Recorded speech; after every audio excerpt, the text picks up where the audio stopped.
ஒருத்தனுக்கு தண்டனை கொடுக்கணும்னு முடிவு பண்ணிட்டேன்னு வச்சுக்கேன், ஒருத்திக்கு தண்டனை கொடுக்கணும்னு முடிவு பண்ணிட்டேன்னு வச்சுக்கேன், டிலீட் பண்ணு. டிலீட் அப்படிங்கிறது தான் சரியான தண்டனை. திருமணம் அப்படிங்கிற ஒரு கட்டமைப்புக்குள்ள போனதுக்கு பிறகு பெண்களுக்கு பலவிதமான கனவுகள் தடையா இருக்கிறதுக்கு காரணம் நம்மை எப்படி நாம் அவர்களிடத்தில் வெளிப்படுத்துகிறோம் என்பது. நம்முடைய வளர்ச்சி என்பதோ, நம்முடைய சம்பாத்தியம் என்பதோ, நம்முடைய அதிகார பகிர்வு என்பதோ அவர்களுக்கு அச்சுறுத்தலா இல்லை அப்படின்னு சொன்னா அவங்க நம்மளை தடுக்க மாட்டாங்க.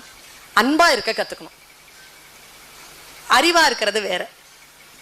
நான்லாம் வீட்டுக்குள்ள போகும்பொழுது செருப்பை வெளியில கழட்டி வச்ச மாதிரி தான் இந்த ஆர்குமெண்ட் மற்ற விஷயங்கள்லாம் கழட்டி வச்சுட்டு தான் உள்ள போவேன். நான் என்ன சொல்ல வருகிறேன் என்றால் மைக்க பிடிச்சேன்னா அடுத்த நிமிஷமே வீடு ரெண்டாயிடும். முகமூடி.